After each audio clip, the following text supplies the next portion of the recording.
शाम जे सदर बशार अल असद जे 24 वरहनि जे इक़्तिदार जो ख़ात्मो थी वियो आहे। बाग़ियुनि पारां सरकारी टीवीअ ते दिमिश्क जे फतह जो ऐलान कयो वियो। ऐलान नशर थींदे ई हज़ारे माण्हू गादीअ वारे शहर दिमिश्क जे उमिया चौक ते पहुची जश्न मल्हायो।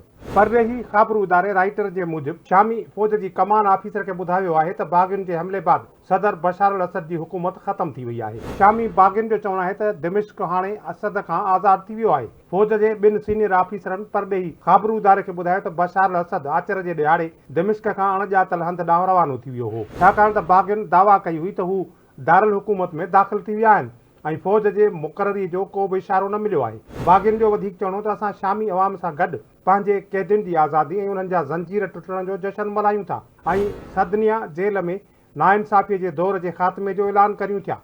सदनिया दिमिश्क वेझो हिकु जेल आहे जिते शामी हुकूमत हज़ारे माण्हुनि खे हिरासत में रखियो आहे। शामी बाग़ियुनि दिमिश्क ते कब्ज़े जो सरकारी टीवीअ ते ऐलान कयो, जंहिंमें हिकु आम लिबास पारियल शख़्स ऐलान कयो त दिमिश्क शहर खे आज़ाद करायो वियो आहे। बशार अल असद जो तख़्तो ऊंधो थी वियो आहे ऐं जेल में क़ैद समूरनि क़ैदियुनि खे आज़ाद कयो वियो आहे। ॿिए तरफ़ अल जज़ीरा मूजिबि अल्यूशेन 76 उॾाम जी फ्लाइट नंबर सीरियन एयर 92 अरिड़हं हुई, जेको दिमिश्क मां उॾाम भरण वारो आख़िरी जहाज़ हो।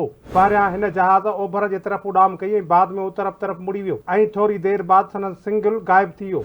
होॾां वज़ीर आज़म मोहम्मद गाज़ी अल जलाली जो चवणु आहे त हू पंहिंजे घर छॾण जो इरादो नथो रखे ऐं हू उन ॻाल्हि खे यकीनी बणाइणु चाहे थो त सरकारी इदारा कमु कंदा रहनि। हुन शहरियुनि ते ज़ोर भरियो त हू अवामी मिल्कियतुनि जी हिफ़ाज़त कनि।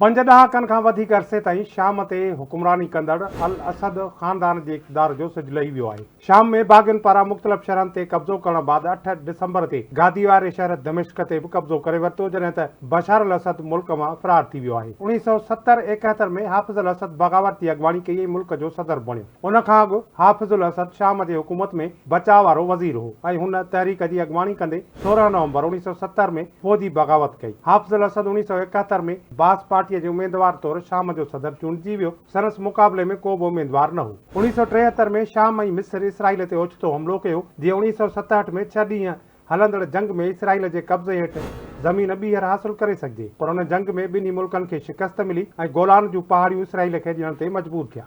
बासिल हाफ़िज़ अल असद जो वॾो पुटु ऐं मुमकिना जानशीन हो, जेको 1994 में रोड हादसे में फ़ौत थी वियो। 10 जून 2000 ईस्वीअ ते हाफ़िज़ अल असद लॻभॻि 30 वरह इक़्तिदार में रहण बाद लाॾाणो करे वियो, जंहिं बाद 34 वरहनि जी ॼमार में बशार अल असद इक़्तिदार जे मसननि ते वेठो। बशार अल असद शुरूआत में कुझु सुधारा मुतारफ़ कराया, जीअं मईशत तां हुकूमत जो कंट्रोल ख़तमु कयो वियो, जॾहिं त कुझु सियासी पाबंदियुनि खे बि नरम कयो वियो, पर उहे सुधारा थोरे अरसे ताईं रहिया। मुल्क में बदउनवानी, मुआशी अणबराबरी ऐं सियासी